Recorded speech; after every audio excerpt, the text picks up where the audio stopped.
La Biblia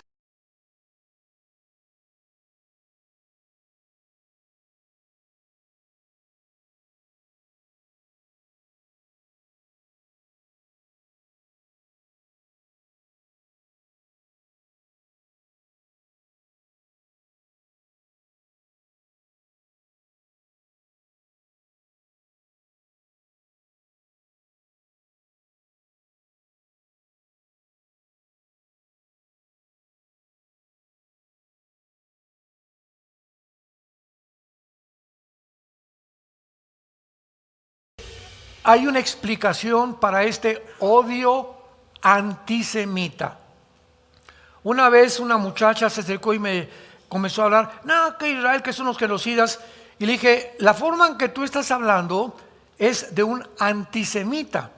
Sí, yo soy antisemita y qué bueno, me siento orgullosa. Y yo le contesté a esta muchacha, porque les recomiendo algo, cuando ustedes tengan un debate con cualquier persona, ya yo soy comunista y yo estoy en esto, mira, vamos a comenzar, antes de tener un debate, a definir los términos. ¿Tú me puedes definir qué es un antisemita?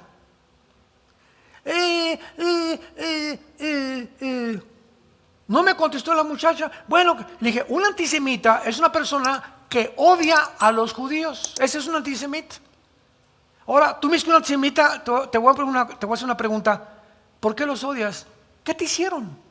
¿A qué judíos conoces que se han metido a tu casa a robar, a violar, o que te han robado? ¿Por qué odias a un grupo étnico, como decir, odio a los italianos, odio a los mexicanos? Eso no solamente es antisemita, es racismo puro. Y estamos tratando de elogiarnos ya el racismo, que hay que acabar con el racismo. Y vemos nosotros un racismo, pero completamente enfermizo, contra las personas, como todas estas desfiles que ha habido en las ciudades, Israel, etcétera, etcétera, son dirigidas, el 80% que iban en esos desfiles eran musulmanes. Y se les pegan 2 o 3 personas y creen todo París, todo Inglaterra contra Israel y contra el genocidio, etcétera, etcétera. Mentiras, mentiras, mentiras.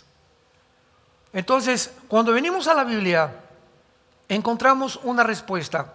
Hay 2 respuestas para el odio desde hace siglos de siglos de siglos, con un grupo étnico, con una etnia que se llaman los judíos.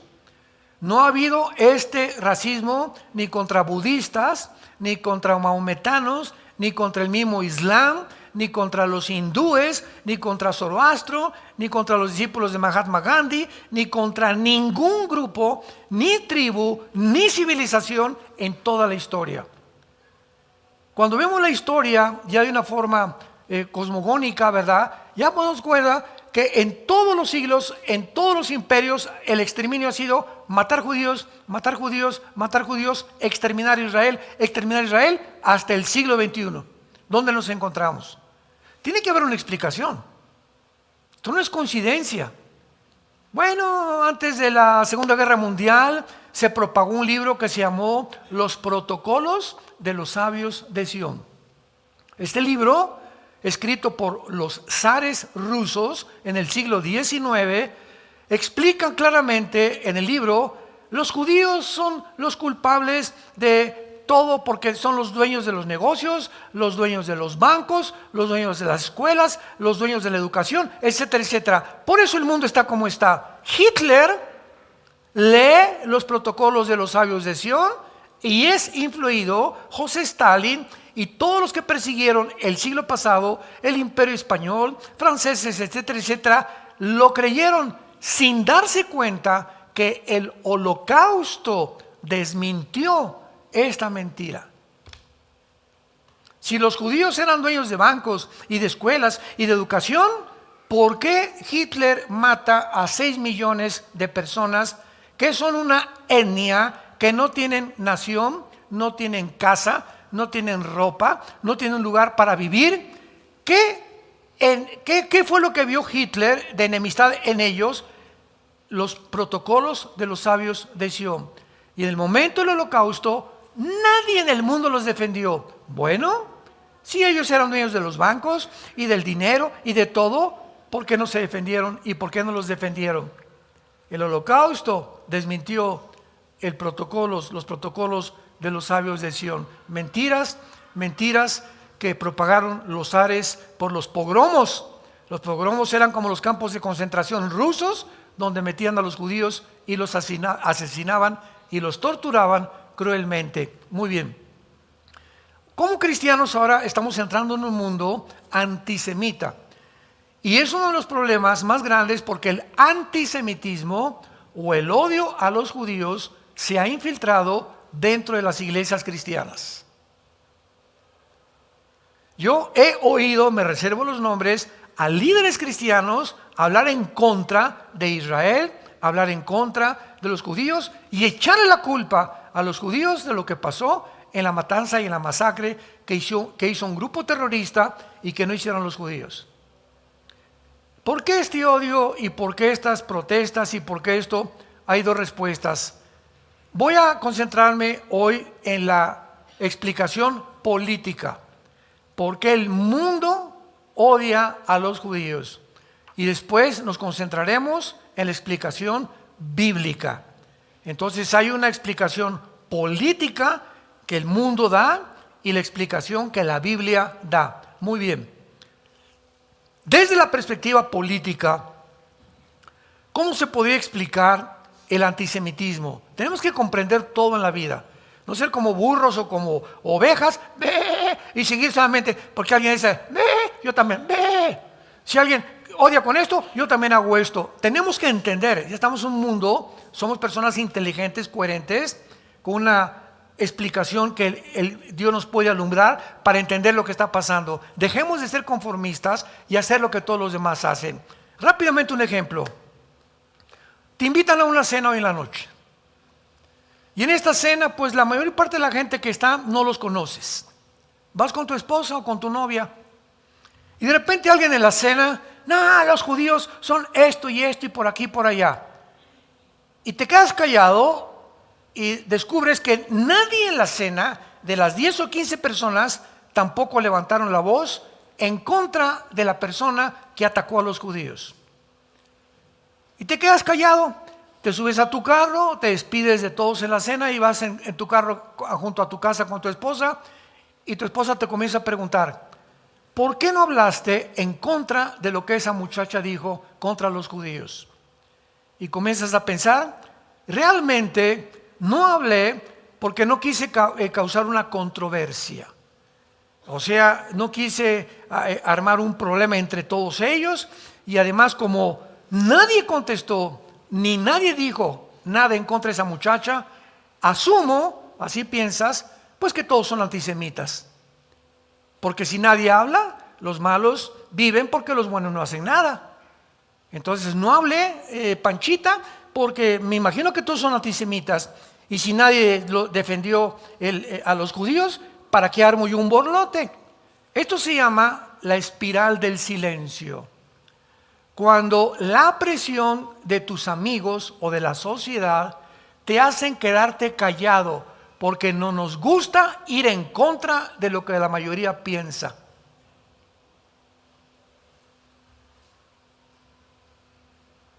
Tú vas a las reuniones de los nazis, millones de personas, ¡Heil Hitler! ¡Heil Hitler! Y de repente entras a una manifestación y al ratito tú también, ¡Heil Hitler! ¡Heil Hitler! No quieres ir en contra de la mayoría. En tu escuela están a favor de los palestinos, no quieres estar en contra de la mayoría y tú también, ¡sí, muere Israel! Porque es el conformismo del ser humano.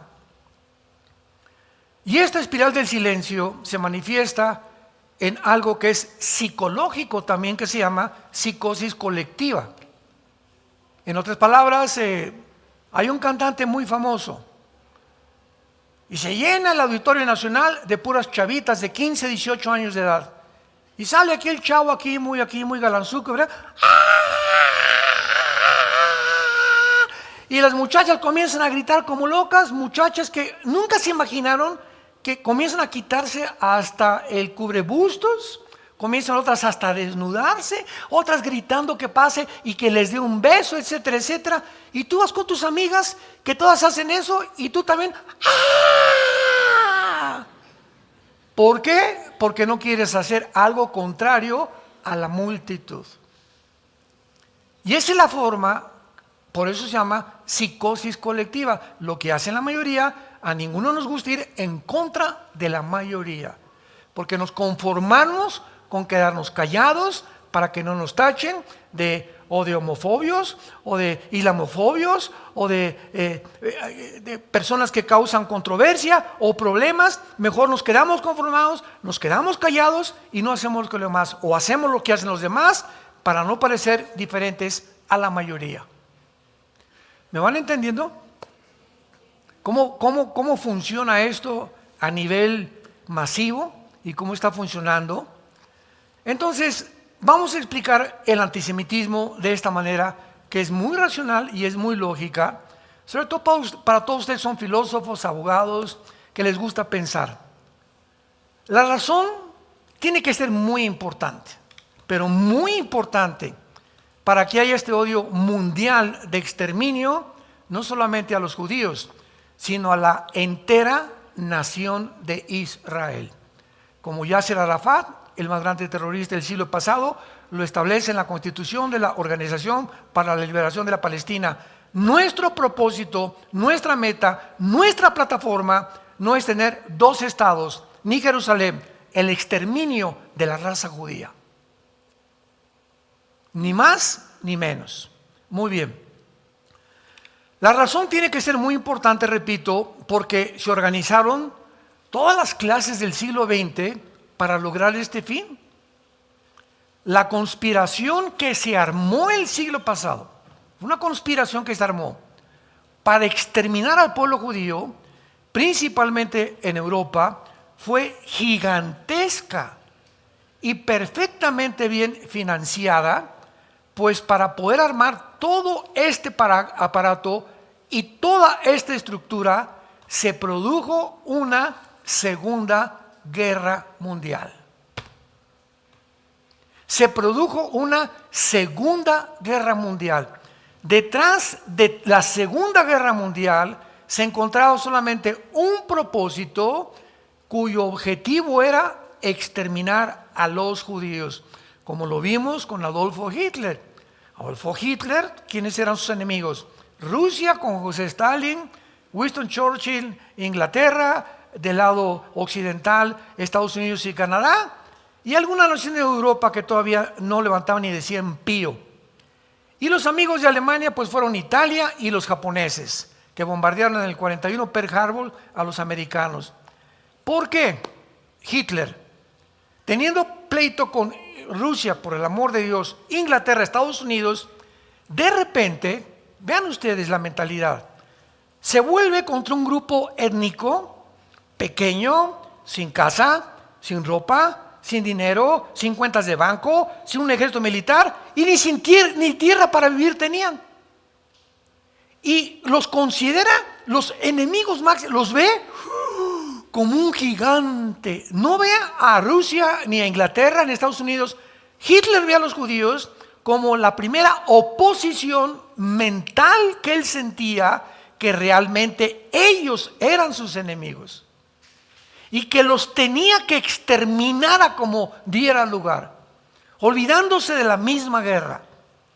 Y para ello planea un proyecto llamado La Solución Final, donde le dice a Henry Himmler y le dice a todos los demás líderes que tuvo en la Gestapo: hagan campos de concentración por toda Alemania y busquen a todos los judíos que puedan ustedes encontrar, pónganles una estrella aquí, que es la estrella del rey David, en su ropa para marcarlos, métanlos en camiones y díganles que los vamos a llevar a dormitorios y a bañarlos. Y estos supuestos baños pues serán los campos de concentración. Y ahí van los trenes llenos, inundados de niños chiquitos, jóvenes, mujeres, de todo tipo de seres humanos. Los bajaban del tren, los metían en unas casas grandísimas o construcciones y les decían que los iban a bañar. Se tienen que quitar la ropa, los encueraban, los metían ahí y ya que estaban ahí, les cerraban las puertas y le abrían las llaves al gas para ahogarlos y asfixiarlos y matarlos. Los sacaban con palas mecánicas, los echaban en trincheras que habían armado ahí, les echaban gasolina, a muchos los quemaron o los enterraban a muchos vivos también. 6 millones de judíos. ¿Qué movió a Hitler para tener ese odio contra ellos? Bueno, nos damos cuenta que entonces realmente el propósito de la Segunda Guerra Mundial no fue que el nazismo quisiera extenderse. Ya vamos más profundamente y ya espiritual y bíblicamente comenzamos a descubrir que había un programa satánico. Porque ¿quién puede negar que Hitler era una persona completamente poseída por principados satánicos? Bueno, es muy fácil la explicación. La Biblia dice en Apocalipsis capítulo 12 que el diablo sabe que le queda muy poco tiempo. El diablo no sabe exactamente qué año ni qué mes, pero él tiene un panorama, así como nosotros, conforme pues Rusia invadió Ucrania. Esto nos habla en más o menos en qué tiempo nos estamos acercando a la profecía de Ezequiel 38. Ahorita lo que pasa con Gaza, posiblemente el Salmo 83 se cumpla, la próxima guerra contra los árabes, contra los judíos. Y los eventos a nuestro alrededor que se suceden, ninguno de los eventos que pasan en el mundo son coincidencia alguna. Todas son piedras de un mismo rompecabezas, donde ya comenzamos a juntarlos aquí, acá, acá, y comienza a adquirir ya calidad, claridad, entendimiento. Venimos a la Biblia y descubrimos realmente la Biblia es la historia escrita por adelantado, que Dios nos deja de una forma secuencial y cronológica cómo se van a desarrollar los eventos, el momento que estamos y de qué forma la Biblia nos muestra que nos encontramos en la última generación. Que el ser humano ha llegado al final de su historia. Ya no hay más. Ya no nos hagamos un avivamiento y esto y el otro y la tecnología y vamos a crear como el Foro Económico Mundial, vamos a crear una superraza y la inteligencia artificial y la robotización. Todos son sueños marihuanos. Esto ya dejó de ser ciencia, es ciencia ficción.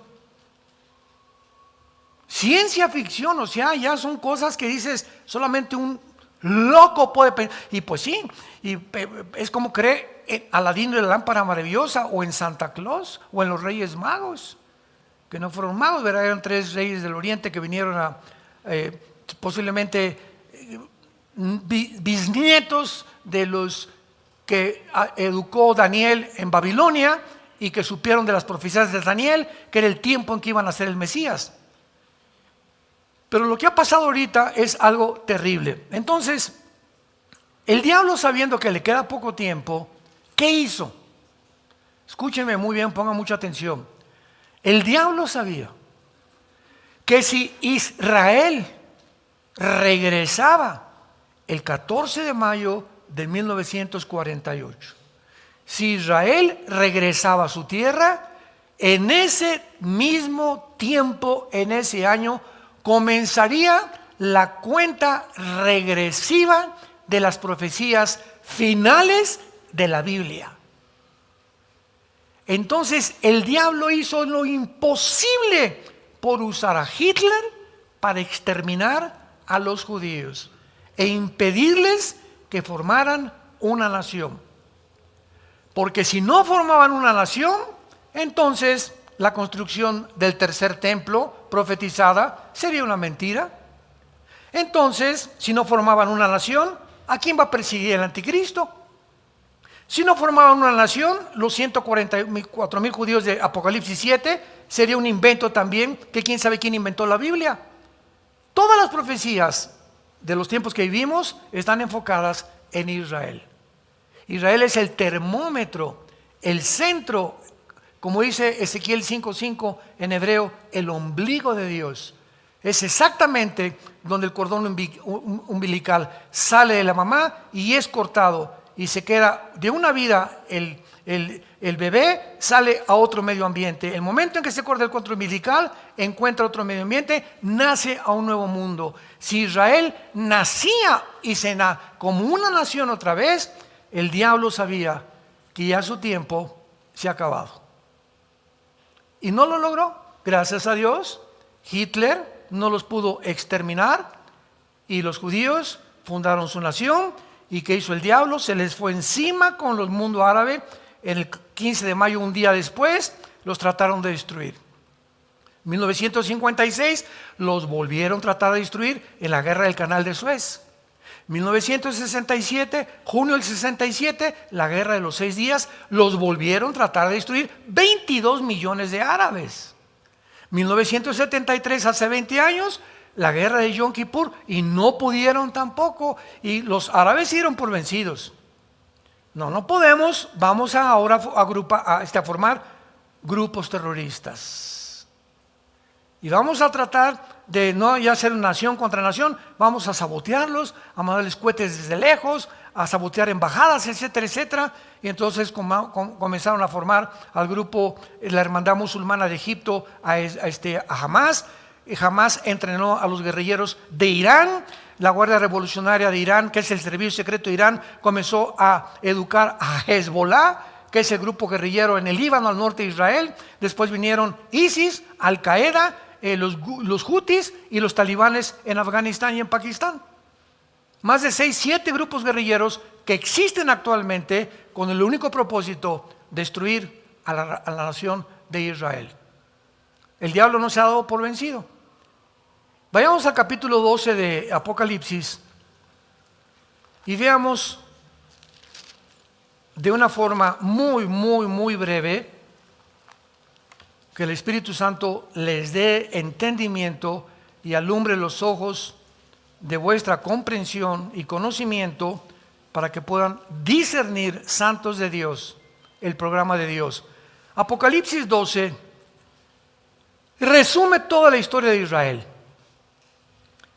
Y comienza siempre, ¿verdad?, con un sueño o con una señal que aparece en el cielo, una mujer vestida del sol, con la luna debajo de sus pies, su corona. Y muchos han inventado que era la Virgen María, por el amor de Dios. De ninguna manera. Si tú checas Génesis 37, del 9 al 10, vas a ver que fue un sueño que tuvo José. Siglos antes, la misma señal que está aquí es el sueño que tuvo José.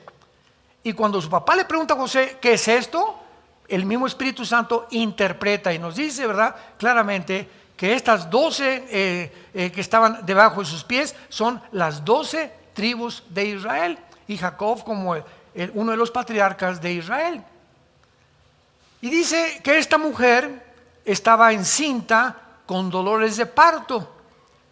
Y entonces aparece inmediatamente, antes de que nazca el bebé, una gran señal, un gran dragón escarlata, que en el versículo 9 dice que es Satanás, que tenía 7 cabezas, 10 cuernos, sus cabezas 7 diademas. Eso lo hemos explicado muchas veces. Su cola arrastraba la tercera parte de las estrellas. Aquí nos damos cuenta que era Lucifer, que en su rebelión contra Dios, la tercera parte de los ángeles se fueron con él y siguen con él todavía. Y dice aquí la Biblia que entonces a estos ángeles o estrellas las arrojó sobre la tierra, y el dragón se paró enfrente de la mujer a fin de devorar a su hijo tan pronto como naciera.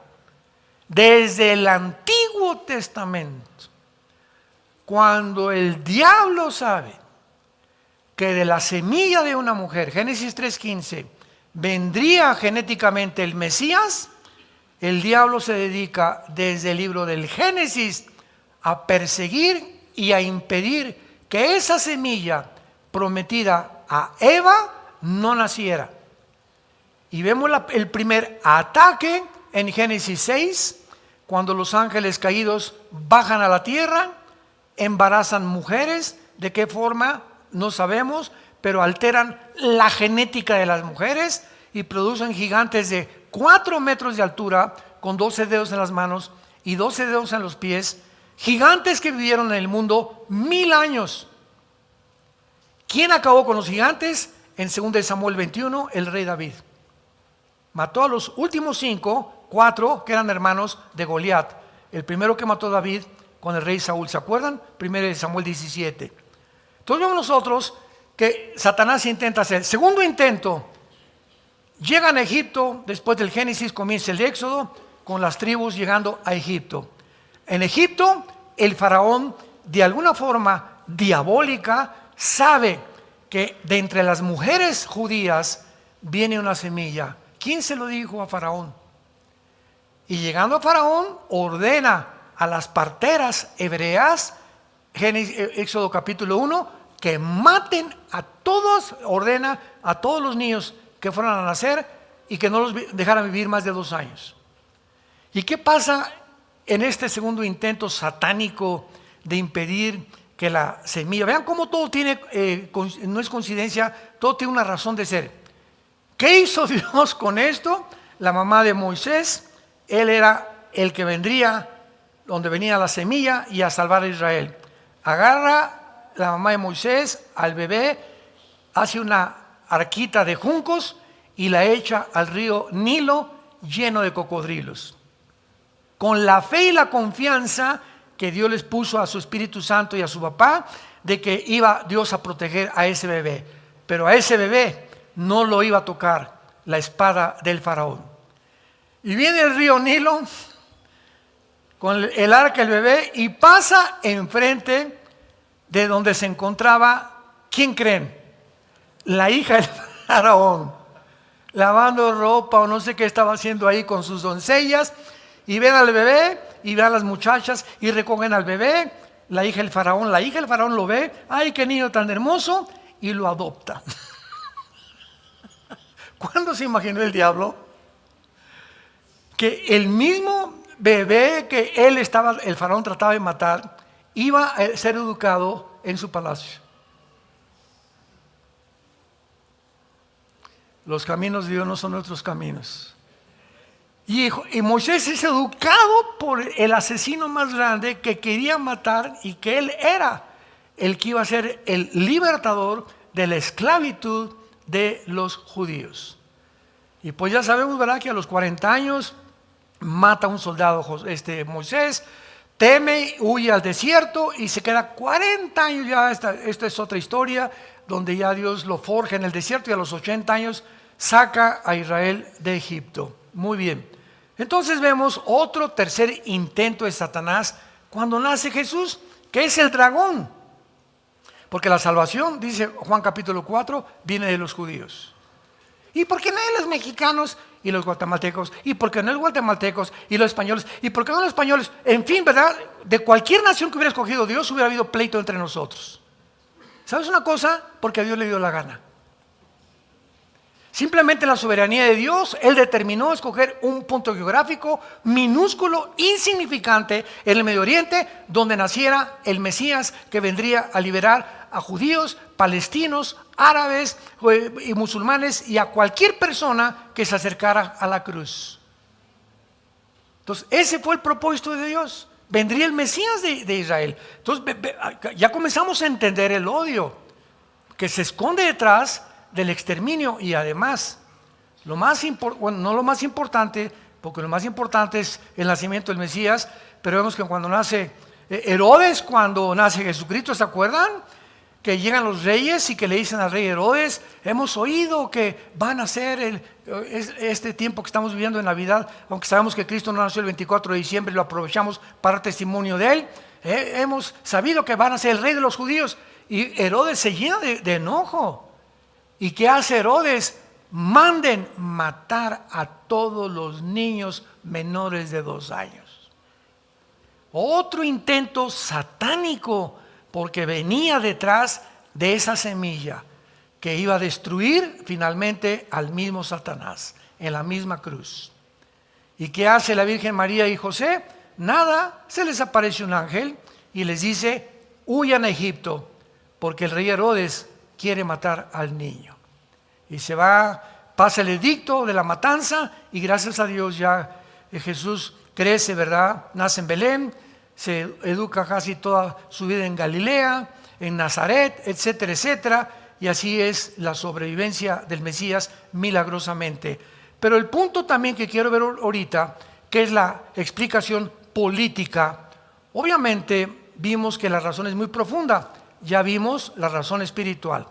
El diablo ha querido siempre odiar a los judíos porque de él vino el Mesías, pero además de los judíos tenemos este libro.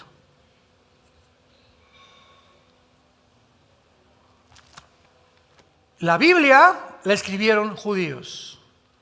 Los apóstoles fueron judíos, el Salvador es judío, la primera iglesia fue judía y todos nosotros, aunque no somos judíos, hemos sido injertados en el olivo natural, Romanos capítulo 11, y somos beneficiados. Al entrar Jesús a tu vida, esa semilla prometida a la mujer en Génesis 3:15 está dentro de ti. Esa semilla es Jesús dentro de tu vida.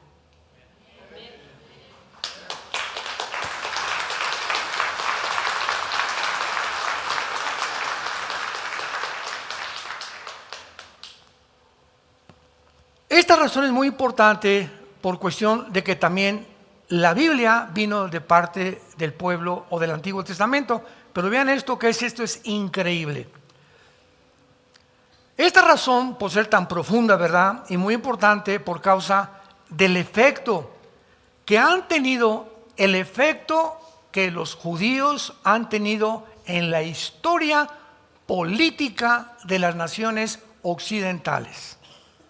¿Cuál ha sido? Gracias a las escrituras del Antiguo Testamento, que en el monte Sinaí Dios le dio en 2 tablas de piedra a Moisés. Esas leyes que Dios le da a Moisés contienen, y las demás otras contienen, las leyes en contra de la esclavitud, de la opresión y del totalitarismo. Son leyes para que ellos no volvieran a tener opresores. Algo desconocido totalmente. ¿Qué fue esto? Que en la historia política del Occidente, los judíos han sido los únicos en mover las sociedades occidentales en la dirección de la liberación política de opresión de los gobiernos. ¿Qué quiero decir con esto? Estudiantes de leyes, la democracia no vino de los griegos, que no te engañen. La democracia vino de las leyes del Antiguo Testamento. Las leyes del Antiguo Testamento, por su alto contenido ético, por su alto contenido moral, iban en contra y continúan yendo en contra de la opresión. ¿Quién es Moisés? Un libertador. ¿Cuál es la historia de los judíos? Un pueblo libertado de la esclavitud. Y Dios les da estas leyes y este pensamiento judaico que comienza a influenciar los gobiernos, tanto de Europa como del continente americano, es lo que los gobiernos totalitarios odian. ¿Por qué? ¿Quién es un gobierno totalitario? Es igual a esclavitud, ni más ni menos.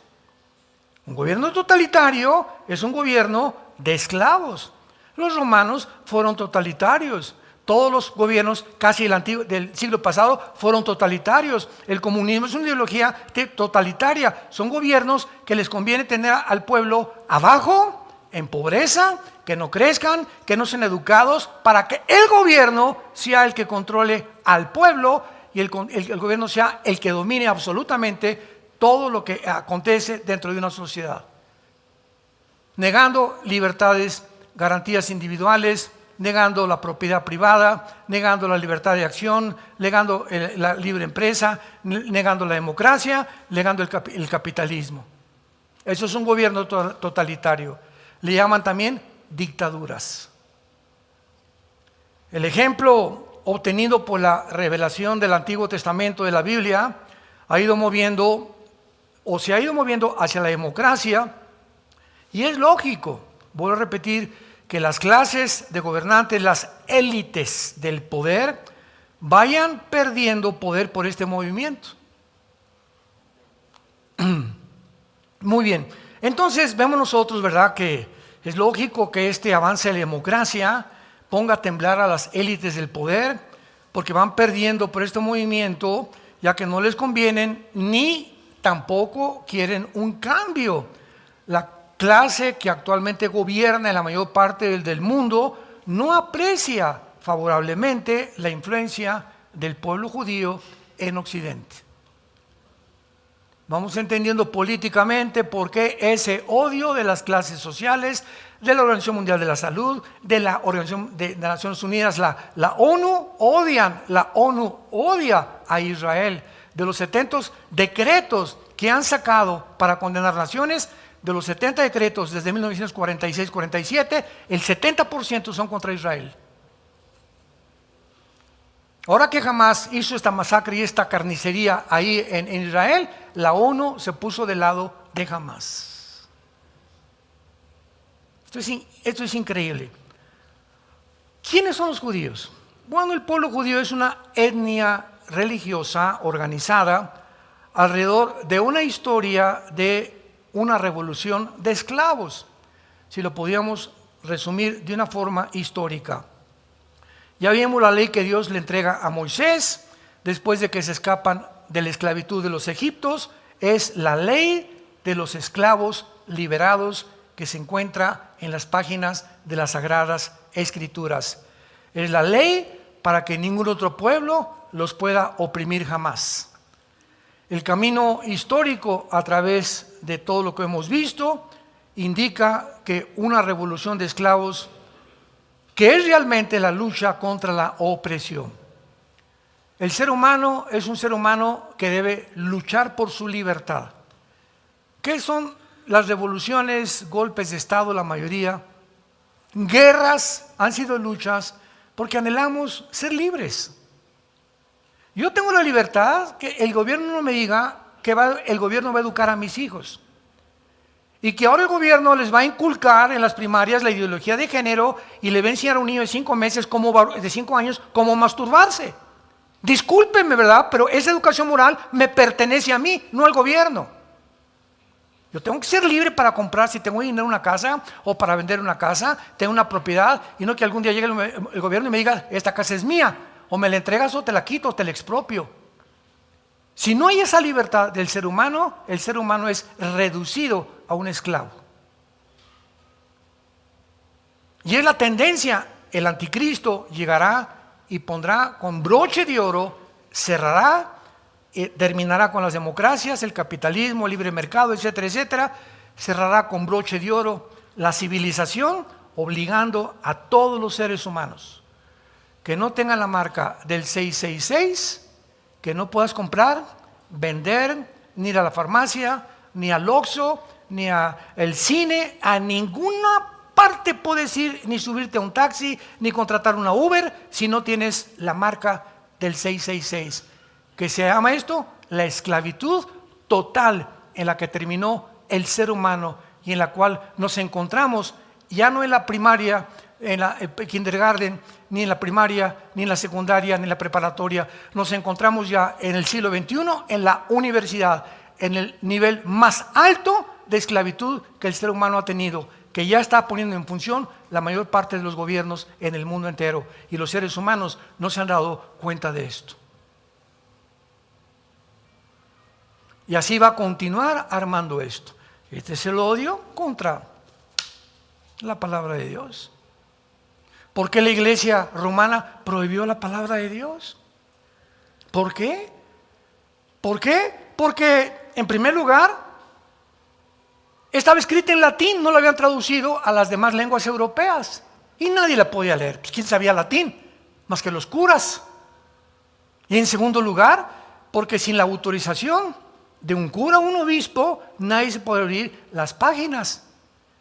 Durante casi 2000 años, hasta 1963, el primer papa, Juan XXIII, le dice al papa Bonachón, comienza y no sé cómo le cayó una Biblia y comienza a abrirla y Juan 23 dice,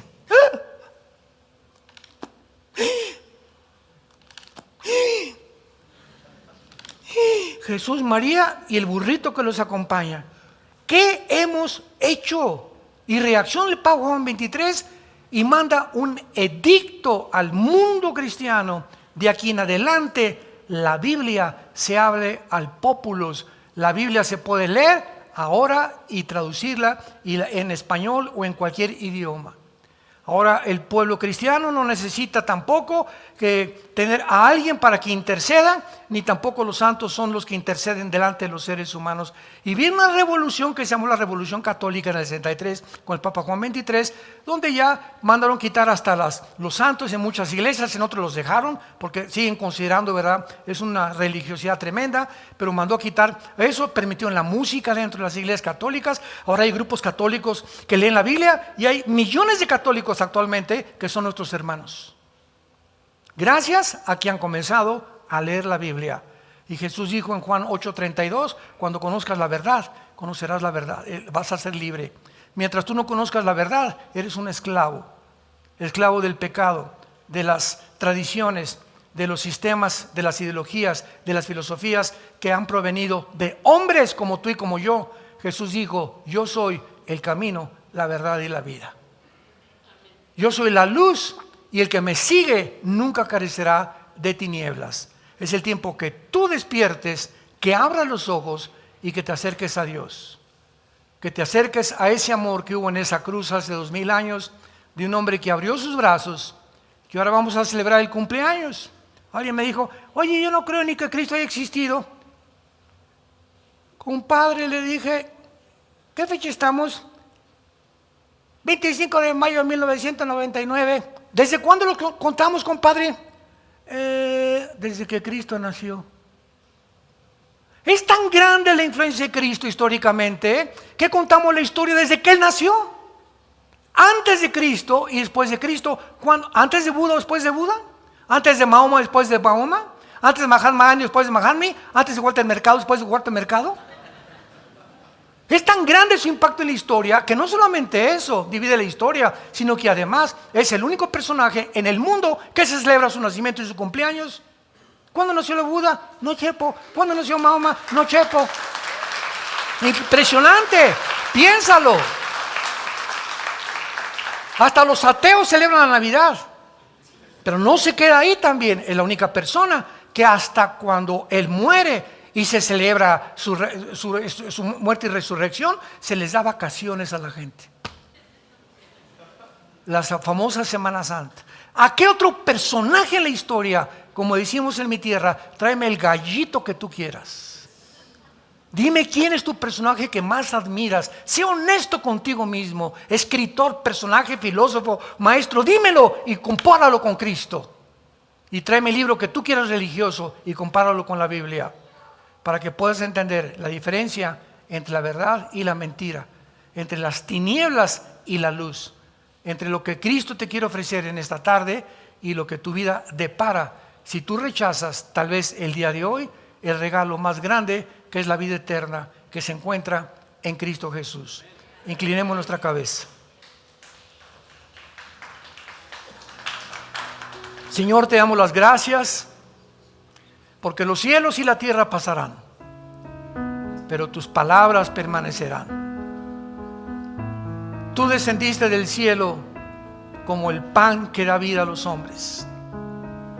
Tú descendiste del cielo como el buen pastor que dio su vida por sus ovejas. Descendiste del cielo, fuiste crucificado, fuiste enterrado y resucitado a los 3 días. Porque de tal manera amó Dios al mundo, de tal manera nos ama Dios. La Biblia dice que Dios te ama. Si tú que me escuchas, Dios te ama, que ha dado a su Hijo unigénito, para que si tú crees en este momento en Él, lo que Él hizo en tu lugar en la cruz y por mí también, no te pierdas.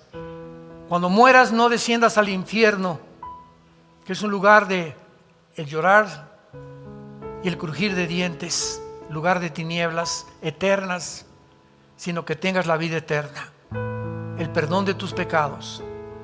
Arrepiéntete en este momento en que Él te está hablando a través de la Biblia. Invítale a tu corazón y permíteme ayudarte con estas palabras que puedes repetir sinceramente. Dile: Señor mío y Dios mío, te pido perdón por mi vida. Me arrepiento de todo corazón, de mi orgullo intelectual, de mi soberbia científica, de la forma como he sido engañado por ignorar la luz y por entender claramente que seguiré siendo engañado, seguiré siendo engañada si permanezco en estas tinieblas y en esta esclavitud. Ahora, Jesús, te pido que entres a mi vida en este instante. Te abro mi corazón, Jesús. Entra como mi Señor y mi Salvador. Líbrame de este mundo oscuro. Muéstrame el camino, la verdad y la vida de la eternidad, para que en el día de mi muerte pueda morir en paz, sabiendo al morir que soy tuyo, que soy tuya, y que me estarás esperando con tus ángeles para llevarme a tu presencia a descansar por toda la eternidad. En el nombre de Jesús. Amén. Hola, ¿sabías que puedes ver este video y otros dentro de nuestro canal de YouTube? Nada más recuerda suscribirte a nuestro canal y activar la campanita para que te puedan llegar las notificaciones cada vez que cargamos un video nuevo y puedas ser el primero en verlo y disfrutar de todo nuestro contenido.